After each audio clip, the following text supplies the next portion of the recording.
कैसे हैं आप सभी लोग। एक बार फिर से स्वागत है आपका हमारे YouTube channel study with Yogesh इसमें। क्रैश कोर्स का आज डे 52 है, ठीक है। 52वें नंबर की क्लास है। तो आप लोग उम्मीद करता हूं कि जो 51 क्लासेस हैं आप लोगों ने वो कंप्लीट कर ली होंगी, आप लोग देख पा रहे होंगे वो। ये चीज़ आपके लिए बहुत इंपॉर्टेंट है। इसके बाद एक और चीज़ सुनना, क्योंकि कल जन्माष्टमी है, एक नए दिन की शुरुआत मैं सोच रहा हूँ आप लोगों के साथ करूँ। क्योंकि आरओ और एआरओ का विज्ञापन जैसे हम लोग कह रहे हैं कि सर जनवरी में आएगा, फरवरी में आएगा, मार्च, कब से कह रहे हैं, ठीक है। ये बात सच्चाई है बच्चों। देखो होता क्या है, कई बार टेक्निकल प्रॉब्लम आती है। तकनीकी समस्या क्या होती है, जैसे अध्याचन गया, अगर अध्याचन जाने के बाद उसमें कोई इश्यू रह गए, कोई मुद्दे रह गए, या रिजर्वेशन का जो सीटों का आवंटन है, या किसको कितनी सीट मिलनी चाहिए, कोई और प्रॉब्लम है, तो क्वेरी लग के छोटी छोटी चीज़ें शासन को वापस भेज दी जाती हैं आयोग के द्वारा, ठीक है। तो उन क्वेरी का निस्तारण करना होता है, यानी जो भी क्वेरी लगी होती है उसका निस्तारण किया जाना होता है। तो निस्तारण 2 या 3 बार हो चुका है, यानी अलग अलग पॉइंट पे क्वेरी लग जा रही है। क्योंकि ये विज्ञप्ति जारी होने से पहले उसको कम से कम 50 बार रिव्यू करना होता है। वो इसलिए क्योंकि अगर विज्ञप्ति जारी होगी कोई उस पर कोर्ट केस ना कर दे, चीज़ें फंस न जाएं, ठीक है। इसलिए चीज़ों में विलंब होगा, यानी विलंब होता है, लेकिन विलंब का ये मतलब भी नहीं कि वो कभी आएंगी ही नहीं, ठीक है। आरओ एआरओ 100% विज्ञापन जारी होना है, बस समय की बात है कि वो आज होता है, 1 महीने बाद होता है, 10 दिन बाद होता है, 15 दिन बाद होता है। कंफर्म है कि आरओ और एआरओ का विज्ञापन जारी होना है। तो उसकी अब हम लोग ये करेंगे कोशिश, क्योंकि जब विज्ञापन जारी हो गया आपको 70 दिन से ऊपर नहीं मिलेंगे, यानी 60-70 दिन से ऊपर प्री एग्जाम के लिए आपको नहीं मिलेंगे। और विज्ञापन जारी होने के बाद अगर आप प्री की तैयारी कर रहे हैं तो आपके लिए मुश्किलें सामने आ सकती हैं, क्योंकि वहां उत्तराखंड बहुत ज़्यादा हाई न होके जीएस का पोर्शन वेटेज रखता है। तो कल उसकी पहली क्लास, यानी आपके आरओ एआरओ के रिगार्डिंग जो है पहली क्लास कल जन्माष्टमी है वो आएगी। और वो ऐसा नहीं कि उसके साथ क्रैश कोर्स जो ये चल रहा है ये नहीं आएगा, दोनों क्लासेज आएंगी, पैरेलल आएंगी। जब तक विज्ञापन नहीं जारी होता, यानी जब तक विज्ञप्ति जारी नहीं होती, तब तक हर छुट्टी के दिन आपका आरओ एआरओ की क्लास आएगी। अब हर छुट्टी का मतलब क्या है, मेरा सैटरडे संडे ऑफ रहता है, एक चीज़ ये ध्यान रखना। दूसरा, कभी कभी क्या होता है, साप्ताहिक छुट्टियां होती है, राजकीय अवकाश होता है, जैसे कभी जन्माष्टमी है, कभी दशहरा है, कभी दीपावली है, इस प्रकार से छुट्टी रहती है, ठीक है। तो उन दिनों यानी उस टाइम पे जो है आपके आरओ एआरओ की क्लास आएगी, जब तक कि विज्ञापन जारी नहीं होता। विज्ञापन जारी होने के बाद डेली आपकी क्लास आएगी। इस क्लास का जो आरओ एआरओ का आएगा, फाउंडेशन से कोई लिंक नहीं, फाउंडेशन बैच अपना चलता रहेगा। यानी जिस दिन मेरी छुट्टी होगी उस दिन आपके लिए 2 क्लासेस मिलेंगी।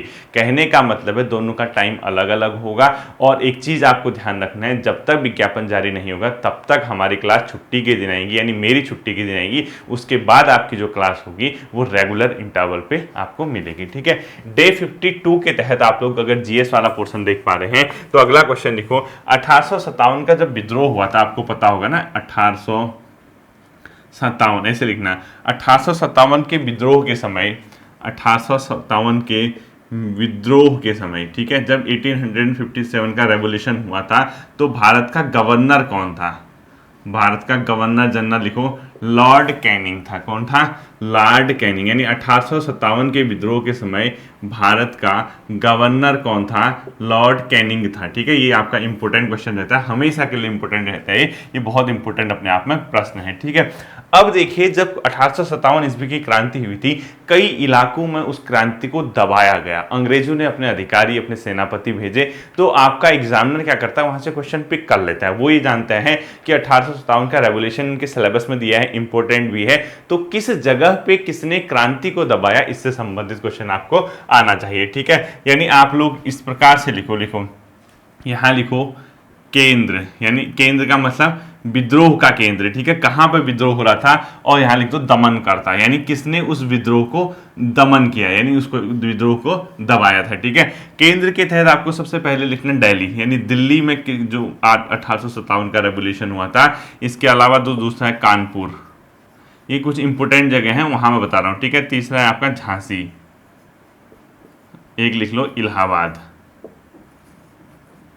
इलाहाबाद में एक्स्ट्रा नहीं पढ़ा रहा, मैं सिर्फ एनसीईआरटी का पढ़ा रहा हूँ। हो सकता है कि आपके क्वेश्चन में लखनऊ लिख दे, आपके क्वेश्चन में बरेली लिख ले, आपके क्वेश्चन में दूसरा क्या कहते हैं बिहार लिख ले या आरा लिख ले, तो उस केस में क्या होगा, आपको वो क्वेश्चन खुद लुसेंट वगैरह से तैयार करने होंगे। मेरा काम आपको यहाँ पे एनसीईआरटी के क्वेश्चन बताने हैं, यानी मैं कहीं ना कहीं आपको हिंट दे रहा हूँ कि इस प्रकार का क्वेश्चन आता है। अब लखनऊ लिख देगा, बरेली लिख देगा, कौन इसको तय करेगा? घर पे बैठ के आप लोग खुद तय करेंगे, ठीक है। ये जो दिल्ली में था इसका नाम था निकोलस हडसन, ठीक है। निकलसन और हडसन ने यहाँ पे दबाया था, लिखो निकलसन व हडसन, ठीक है। दो व्यक्ति थे यहाँ पर जिसने 1857 की क्रांति को इस स्थान पे क्या किया था, दबाने का काम किया था। कानपुर जहां तात्या टोपे वगैरह ये काम कर रहे थे, कैंपबेल नाम के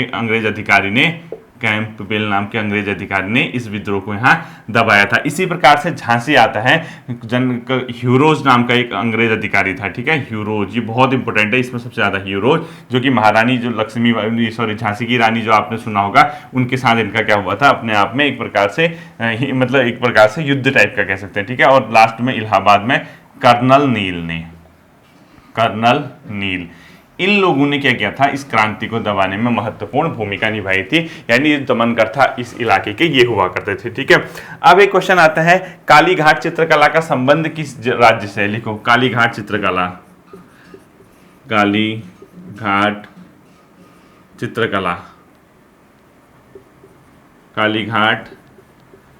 चित्रकला का संबंध जो है ये है बच्चों कोलकाता, यानी वेस्ट बंगाल साइड से, ठीक है। कोलकाता लिख दो इसको, कोलकाता से कालीघाट चित्रकला का क्या है, अपने आप में संबंध है। तो ये क्वेश्चन भी आपके लिए क्या रहता है, इंपोर्टेंट रहता है, ठीक है।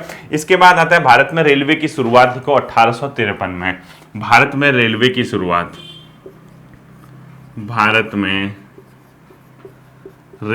शुरुआत, जो हुई है वो कब हुई है, 1853 में, यानी 1853 में भारत पे किसकी शुरुआत हुई है, रेलवे की शुरुआत हुई। ये क्वेश्चन आपको आना चाहिए। और 1853 की जो रेलवे है ये किसके समय हुई थी, गवर्नर कौन था, लॉर्ड डलहौजी के समय, लिखो लॉर्ड डलहौजी, ठीक है। लॉर्ड डलहौजी के समय ये शुरू हुई थी और बॉम्बे से थाने सबसे पहले चली थी, लिखो बॉम्बे से थाने। ये क्वेश्चन भी आता है कि भारत में जो पहली ट्रेन या रेल चली थी वो कहाँ से किन दो स्टेशनों के बीच चली थी, बॉम्बे से थाने के मध्य चली थी, ठीक है। अगला क्वेश्चन लिखना है आपको, अखिल भारतीय जनगणना की शुरुआत कब हुई थी, यानी ऑल इंडिया लेवल पे पहली बार जो है जनगणना की शुरुआत, लिखो अखिल भारतीय स्तर पर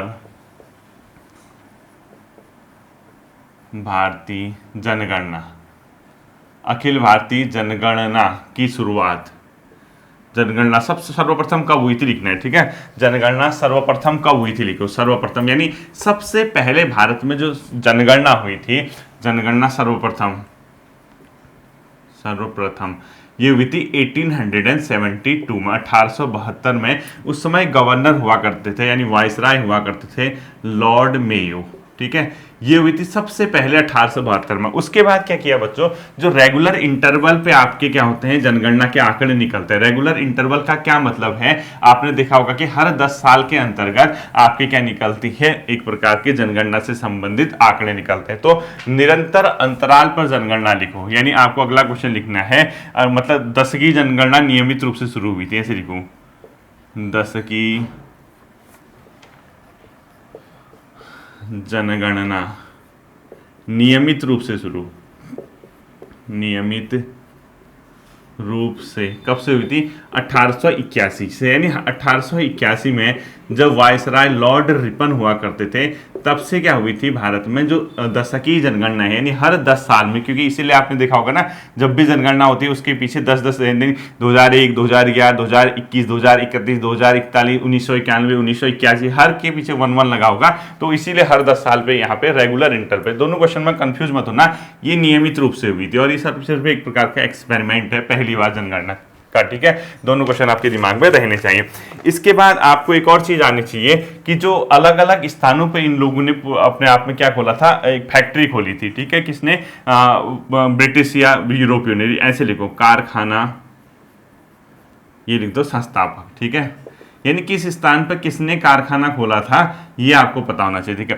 कारखाना में पहला आपने क्या लिखना है बच्चों, पणजी, यानी गोवा में किसने खोली थी कारखाना, ये खोला था पुर्तगालियों ने, पुर्तगाली, यानी पणजी गोवा में किसने खोला था, पुर्तगाली ने। सेकंड आता है मछलीपट्टनम, मछलीपत्तनम, ठीक है। यहाँ पर जो खोला था डचू ने खोला था बच्चों, किसने? डच ने खोला था, ठीक है। तीसरा आता है मद्रास, यानी चेन्नई के आसपास, यहाँ पर खोला था अंग्रेजों ने। कौन थे यहाँ के संस्थापक? अंग्रेज। और फोर्थ आता है पुडुचेरी या पांडिचेरी, फोर्थ पांडिचेरी, यहाँ पर खोला था फ्रांसीसी ने, ठीक है।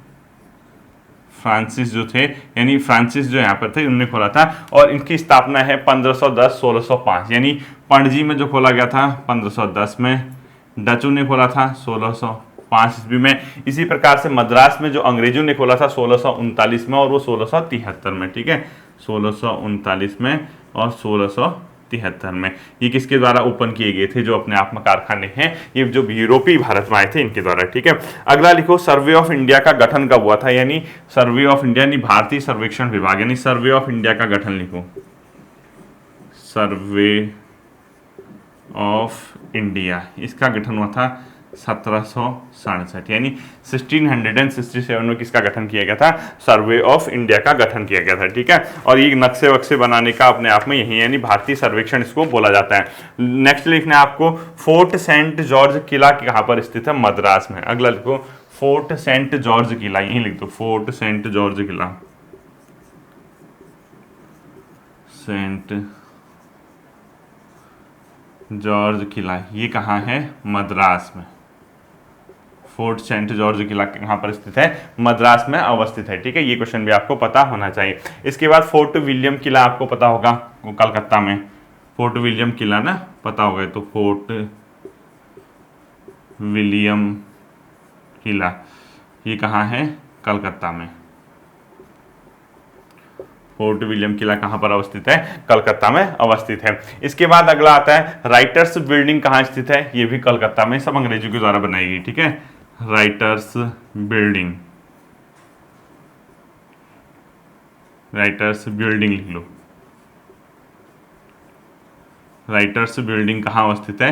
ये भी कलकत्ता में अवस्थित है, ठीक है। ये सब किसके द्वारा बनाए गए थे? अपने आप में अंग्रेजों के द्वारा बनाए गए हैं। अगला लिखो, ब्रिटिश काल में प्रचलित पल्लिडियन शैली का संबंध किस चीज से है? पल्लिडियन शैली का संबंध ब्रिटिश काल में प्रचलित, ब्रिटिश काल में प्रचलित पल्लिडियन शैली, वह गॉथिक शैली भी लिख लो, यहाँ गॉथिक भी आता है पेपर में, ठीक है। गॉथिक शैली यह है बच्चों वास्तुकला से, वास्तुकला एक प्रकार से भवन निर्माण, ठीक है। वास्तुकला ब्रैकेट में लिखो, स्पेशली भवन निर्माण, ठीक है। आर्किटेक्चर, भवन निर्माण से संबंधित है गॉथिक शैली या पल्लिडियन शैली भी, ठीक है।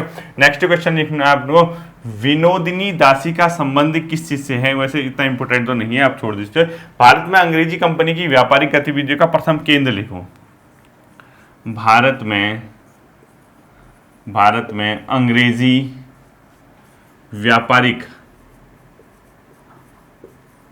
कंपनी का प्रथम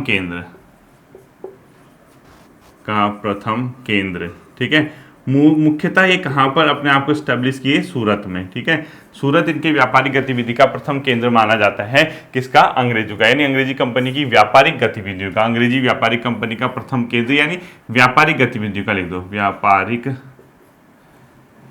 गतिविधियों का, ठीक है। व्यापारिक गतिविधियों का प्रथम केंद्र कहाँ था? सूरत में था। अगला क्वेश्चन लिखना है आपको, मद्रास में वेल्लार का संबंध किससे है? यानी ये एक वो थे, ठीक है। मद्रास में वेल्लार, ठीक है, का संबंध स्थानीय ग्रामीण जाति थी, ठीक है। वेल्लार कौन थे? स्थानीय वहां के ग्रामीण जाति थी,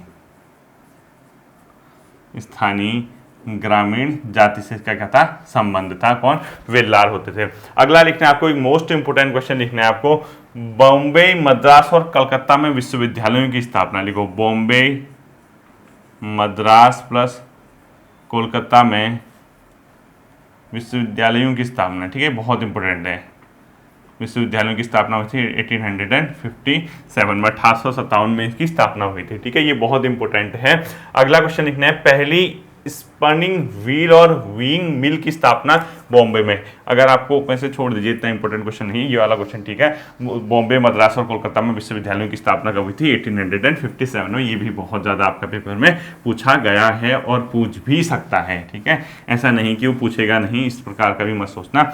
इसके बाद आपकी आत्मा को तृप्ति के लिए कौन सा पोर्सन आता है? उत्तराखंड आता है, ठीक है। और मैंने क्या कहा, कंप्यूटर तब ऐड होगा जिस दिन रीजनिंग नहीं आएगी, रीजनिंग तब ऐड होगी जिस दिन कंप्यूटर नहीं आएगी। और करंट अफेयर के लिए 80 क्लास तक का वेट करो, क्योंकि लास्ट की 10 क्लास उसके लिए सफिशियंट है अभी, तब तक हमें नई चीजें भी पता चल जाएंगी करंट की, थोड़ा सा वेट करना है, ठीक है। अगला क्वेश्चन लिखना है आपको, अल्मोड़ा में झंडा, ये तो स्वर्गभूमि समाचार पत्र का संपादन लिखो,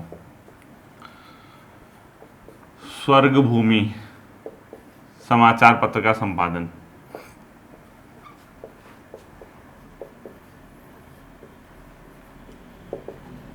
यानी स्वर्गभूमि समाचार पत्र का जो संपादन किया था वो क्या किसके? देवकी नंदन ध्यानी जी के द्वारा, ठीक है, लिखो देवकी नंदन ध्यानी,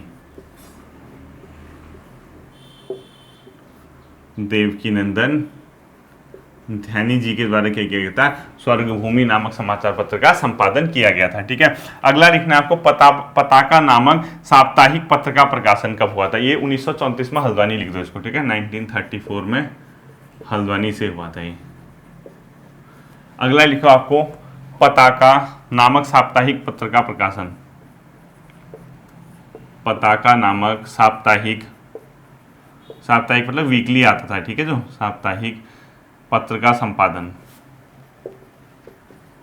किसके द्वारा किया गया था? ये शोभन सिंह जीना जी के द्वारा किया था 1939 में अल्मोड़ा से, ठीक है। संपादन किसके द्वारा किया गया था? शोभन सिंह जीना जी के द्वारा। कहां से किया गया था? 1939 में अल्मोड़ा से। 1939 में कहां से किया गया था? अल्मोड़ा से किया गया था। अगला आता है आपको, पुरुषार्थ नामक मासिक पत्रिका का संपादन लिखो, पुरुषार्थ मासिक, पुरुषार्थ नामक मासिक पत्र का संपादन, पुरुषार्थ नामक मासिक पत्र का संपादन जो कहता है गिरिजा दत्त नैथानी जी द्वारा दुगड्डा से किया गया था, गिरिजा दत्त नैथानी जी द्वारा दुगड्डा से किया गया था, देखो दुगड्डा, ठीक है, कि कहां से किया गया था? दुगड्डा से गिरिजा दत्त नैथानी जी के द्वारा किया गया था। अगला लिखना आपको, अभय नामक साप्ताहिक समाचार पत्र का संपादन, अभय नामक साप्ताहिक पत्र का संपादन, अभय नामक साप्ताहिक पत्र का संपादन किसके द्वारा किया गया था? ये क्या था? विचारानंद सरस्वती द्वारा, देहरादून से, विचारानंद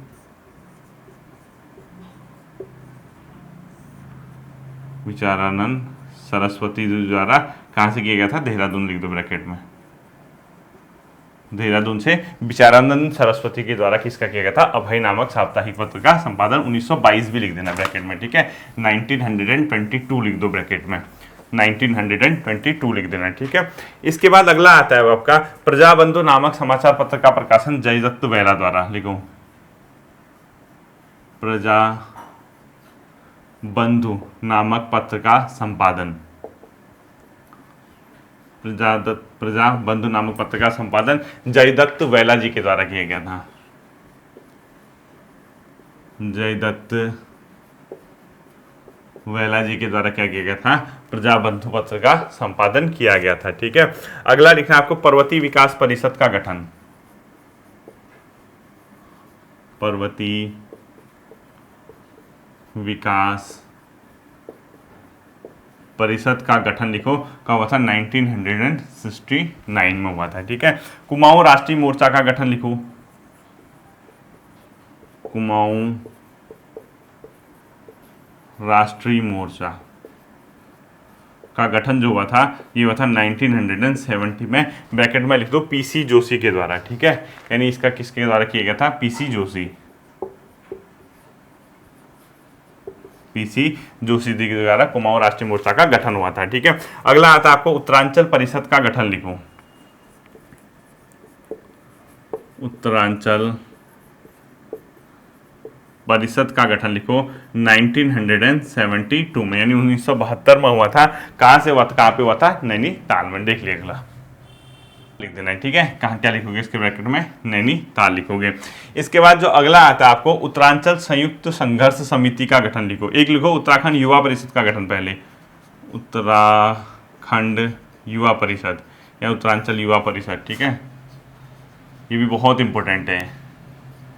युवा परिषद का गठन कब हुआ था, 1976 में हुआ था, 1976 में हुआ था। नेक्स्ट क्वेश्चन लिखना है आपको उत्तरांचल संयुक्त संघर्ष समिति, उत्तरांचल संयुक्त संघर्ष समिति, संयुक्त संघर्ष समिति का गठन जो हुआ था यह था 1989 में, यानी 1989 में इसका क्या किया गया था, गठन किया गया था द्वारिका प्रसाद उनियाल के नेतृत्व में, ठीक है। ब्रैकेट में लिखो द्वारिका प्रसाद उनियाल के नेतृत्व में किस चीज का गठन किया गया था, द्वारिका प्रसाद उनियाल के नेतृत्व में इसका गठन किया गया था, ठीक है। अगला आता है आपको उत्तराखंड मुक्ति मोर्चा का गठन, उत्तराखंड मुक्ति मोर्चा, उत्तराखंड मुक्ति मोर्चा का गठन 1991 में हुआ था, ठीक है। कब हुआ था, 1991 में। अगला लिखना है आपको हितैषी नामक पत्र का संपादन पीताम्बर दत्त द्वारा किया गया था। हितैषी नामक समाचार पत्र लिखो, हितैषी नामक समाचार पत्र का संपादन किसके द्वारा किया गया था, पीताम्बर दत्त के द्वारा, ठीक है। पीताम्बर दत्त के द्वारा किया गया था, हितैषी नामक समाचार पत्र का संपादन किया गया था, ठीक है। और एक पौड़ी गढ़वाल से 1936 में निकलता था, लिख दो ब्रैकेट में, लिख दो 1936 से पौड़ी गढ़वाल से निकलता था, ठीक है। पीताम्बर 1936 से पौड़ी गढ़वाल से निकलता था। 1936 में पौड़ी गढ़वाल से हितैषी नामक समाचार पत्र का संपादन किया गया था, किसके द्वारा, पीताम्बर दत्त जी के द्वारा किया गया था, ठीक। इसके बाद जो अगला क्वेश्चन आता है आपका वो आता है उत्थान समाचार पत्र का संपादन लिखो। उत्थान समाचार पत्र का संपादन किसके द्वारा किया गया था, ये किया गया था ज्योति प्रसाद माहेश्वरी के द्वारा 1937 में, ज्योति प्रसाद माहेश्वरी,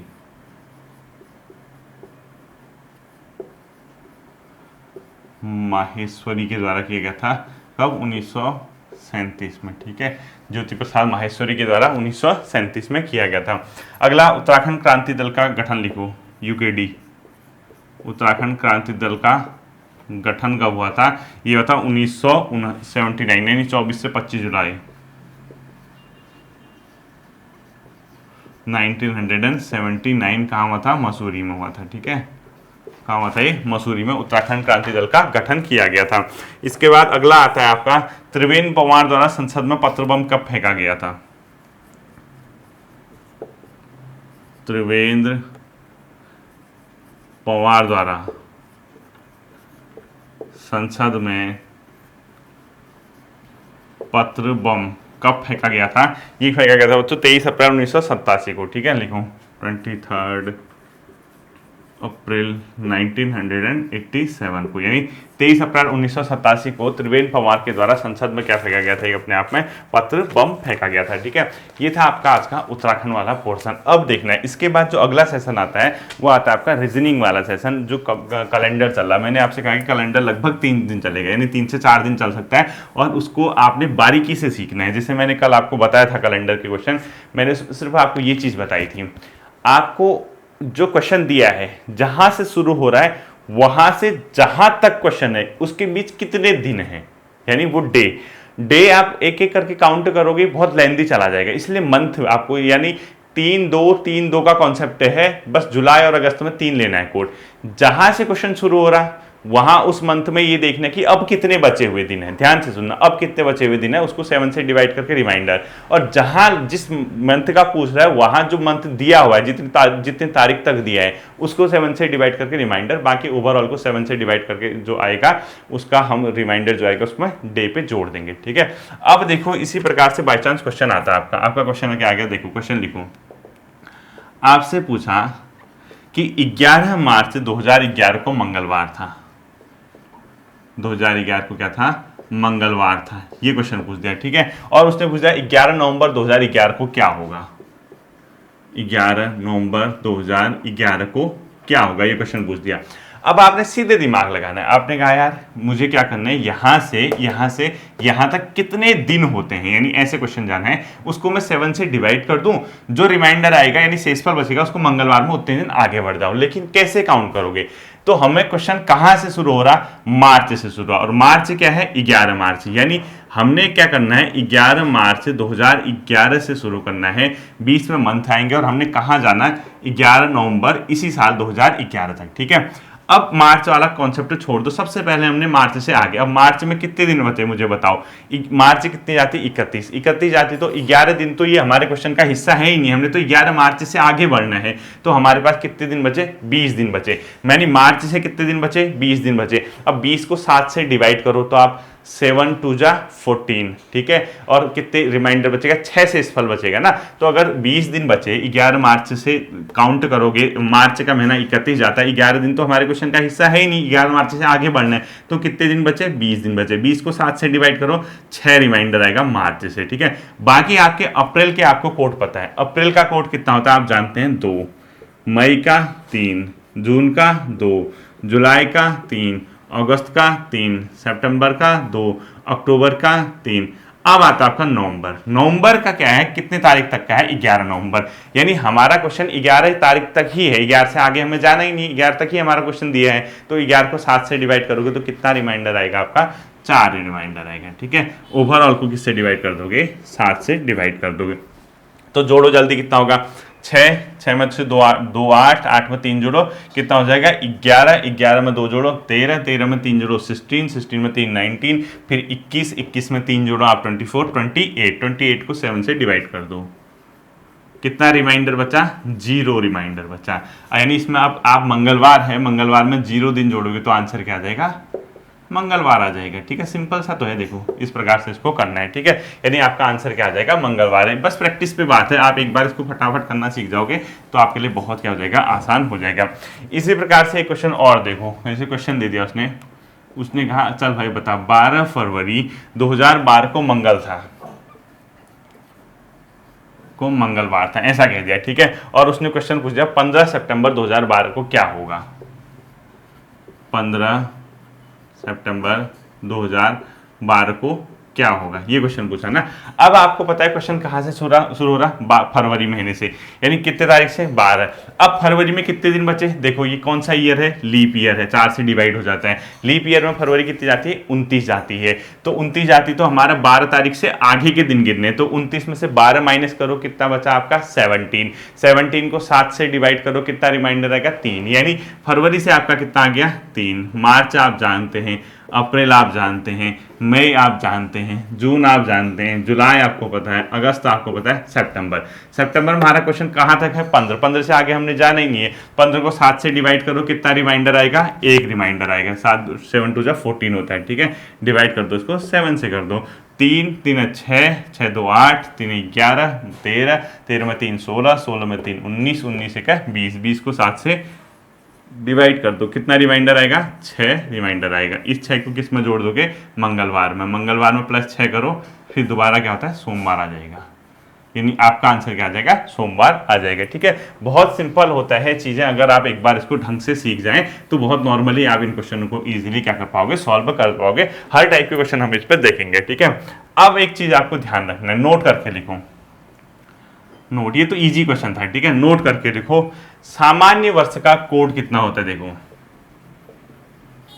सामान्य वर्ष का कोड लिखो, सामान्य वर्ष मतलब जो लीप वर्ष नहीं है, एक होता है, क्यों एक होता है, क्योंकि जब आप सामान्य वर्ष में ईयर कितने का होता है 365 को 7 से डिवाइड करोगे तो एक आपका रिमाइंडर आ जाएगा, ठीक है। और लीप वर्ष का कोड लिखो, यानी सेकंड पॉइंट आपने लिखना है लीप वर्ष का कोड, लीप वर्ष का कोड ये कितना होता है 2 होता है, क्यों, क्योंकि जब आप 366, क्योंकि उसमें लीप वर्ष 366 दिन का होता है ना, इसको 7 से डिवाइड करोगे तो रिमाइंडर कितना आ जाएगा 2 रिमाइंडर बच जाएगा, ठीक है, ये होता है। अब आपका क्वेश्चन इसमें क्या मतलब एप्लीकेशन होगी, देखो अभी तक मैंने क्वेश्चन क्या पूछा, जैसे मैंने कहा 12 फरवरी 2012 को मैंने मंगल कहा, जैसे ठीक है, मैंने पूछ दिया 12 दिसंबर 2012 को क्या होगा, ऐसा ही तो पूछा ना मैंने, इस प्रकार से क्वेश्चन पूछ दिया, आप इजीली कर ले रहे थे, क्यों, क्योंकि आपने देखा यार एक ही ईयर है, और एक ही ईयर है, हमारे लिए इजी पड़ेगा, हम सीधे सीधे कोड लिखते हैं, डिवाइड करते हैं 7 से। लेकिन इसे 2012 की जगह आप 2018 कर देगा, अब क्या करोगे? अब क्या करोगे बताओ? ये तो बहुत लेंथी चला जाएगा आपका, मतलब बहुत लेंथी क्वेश्चन बन जाएगा आपका। 12 से आप जाओगे, उसके बाद कहाँ 2018 है, तो ये क्या पड़ जाएगा आपका? बहुत ज़्यादा लेंथी पड़ जाएगा। लेंथी पड़ जाएगा तो उसी के लिए मैंने आपको ये नोट लिखा रखा है, ठीक है। अब आपको क्या करना है, देखो सेम प्रोसेस है, चीज़ें सेम होती हैं। क्वेश्चन जैसे एक लिखो, जैसे आपने लिखा 15 फरवरी 2010 को बुधवार लिख दिया आपने, क्या लिख दिया? बुधवार लिख दिया। और क्वेश्चन पूछ दिया आपसे 15 अगस्त 2015 को क्या होगा? 15 अगस्त 2015 को क्या होगा ये पूछ दिया, ठीक है। सिंपल सी बात है, आपको उसी तरीके से क्वेश्चन करना है, यानी जैसे आप कर रहे थे। कैसे करोगे?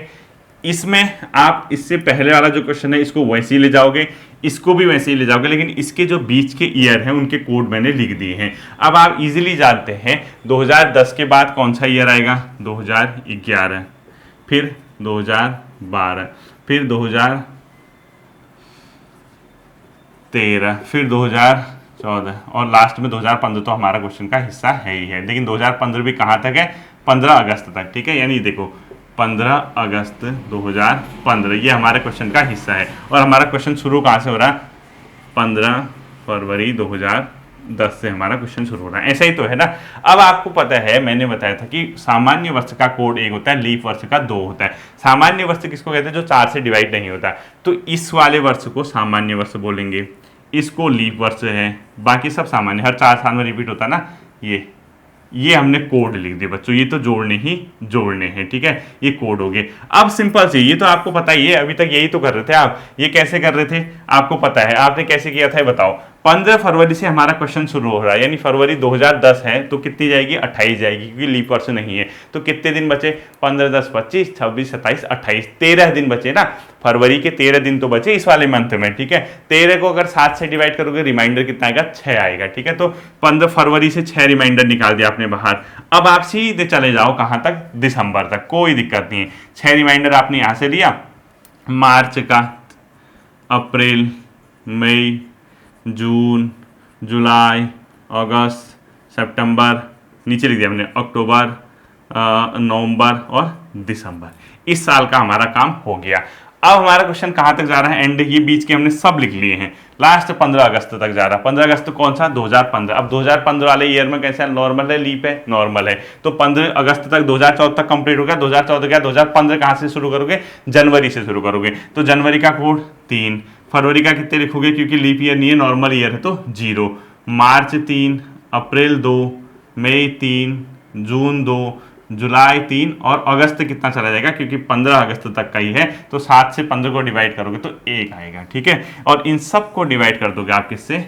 7 से डिवाइड कर दोगे। तो आप 7 से अगर इसको डिवाइड करोगे तो इसको टोटल कैलकुलेट करो। देखो 6 में 3 जोड़ो 9, 9 2 11, 11 में 3 जोड़ो 14, 14 में 2 जोड़ो 16, 16 में 3 19, 19 में 3 22, 22 में 2 24, फिर 3 जोड़ो 27, फिर 29, फिर 3 जोड़ो 32, ठीक है। 32, 33, 35, 36, 37, फिर 3 जोड़ो 37 में 3 40, 40 में 3 जोड़ो 43, 43 में 2 45, 45 में 3 48, फिर 50, 50 में 3 जोड़ो 53 और 54, यानी 54/7 के आसपास ही कहीं अपने आप में आएगा। यानी 54/7 के आसपास आएगा।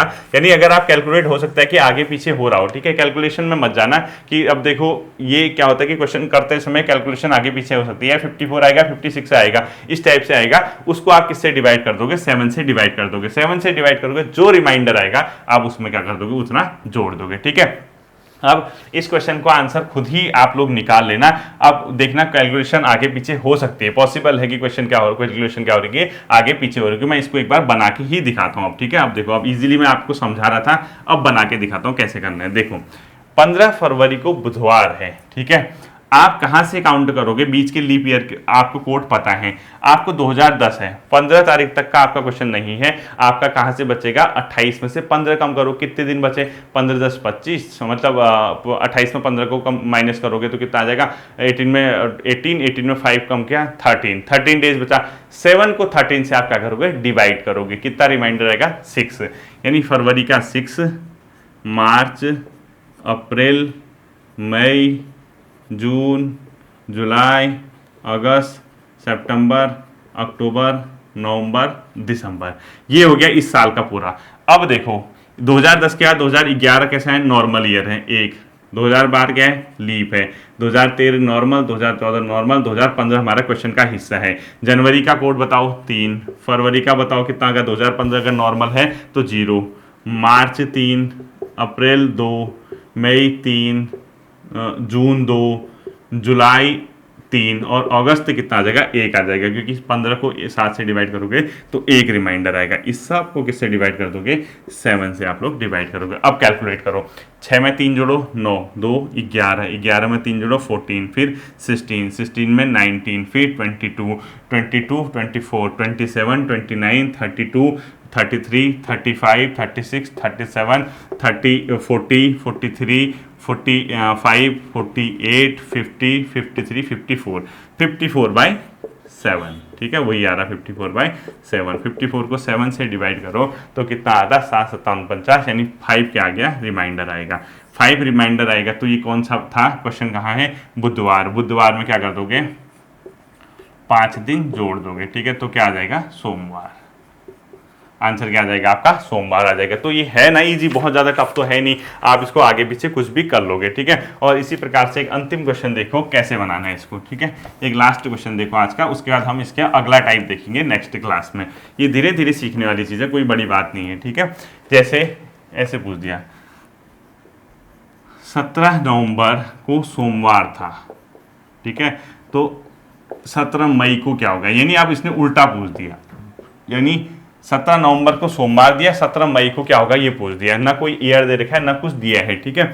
आपको क्या करना है बच्चों, कुछ भी नहीं करना, आपको सिंपल सी बात है, आप उसी तरीके से करोगे जैसे आपको आता है, बस इसमें उल्टा वाला पूछा तो माइनस कर दोगे, यानी आगे का दिया है नवंबर का, पीछे का पूछ रहा है, तो जो रिमाइंडर बचेगा उसको माइनस कर दोगे, चीजें सेम होंगी, ठीक है। आप ये 17 मई से 17 नवंबर तक ही करो, ठीक है, आप उसी तरीके से करो। तो मई में कितने दिन बचे बताओ, 17 10 27, 14 दिन बचे, 14 को 7 से डिवाइड करोगे तो मई से कितना आएगा, 0, जून से 2, जुलाई से 3, अगस्त से 3, सितंबर से 2, अक्टूबर से 3, नवंबर से कितना आएगा, 17 तारीख तक की है, तो 7 को 17 से डिवाइड करोगे तो 7 को 3 रिमाइंडर बचेगा, ठीक है, 3 डिवाइडेड बाई 7, ये कितना हो गया देखो, 3 2 5, 3 8, 2 10, 3 13 और 13 और 3 16, 16 को 7 से डिवाइड करोगे तो रिमाइंडर 2 रिमाइंडर आ जाएगा, ठीक है। 2 रिमाइंडर आएगा तो सोमवार में से आप क्या करोगे, 2 माइनस करोगे, क्योंकि वो पीछे का पूछ रहा है, तो ये क्या हो जाएगा, शनिवार हो जाएगा। अब आप लास्ट क्वेश्चन होमवर्क के रूप में आप लोग लिखोगे, आपको खुद करना है और उसका आंसर कमेंट सेक्शन पे बताना है, ठीक है। होमवर्क के रूप में लास्ट क्वेश्चन आप लोग आज का लिख लीजिए, लिखिए, यदि 17 दिसंबर 2017 को बुधवार था तो 5 नवंबर 2011 को क्या होगा। आप सेम चीज करोगे जो इससे प्रीवियस वाला क्वेश्चन बता रखा है, क्योंकि पीछे वाला पूछ रहा है, जो रिमाइंडर आएगा उसमें बुधवार में माइनस कर दोगे, ठीक है। इतना ही आपको करना है, इसके अलावा आपको कोई भी एक्सपेरिमेंट वगैरह नहीं करने। इसके बाद जो अगली क्लास आएगी रीजनिंग की, उसमें नेक्स्ट टाइप बताएंगे, हमारा कोशिश रहेगी कि उसमें वो एंड हो जाए। फिर मिलते हैं अगले सेशन पे, अपना ध्यान रखिए, थैंक यू।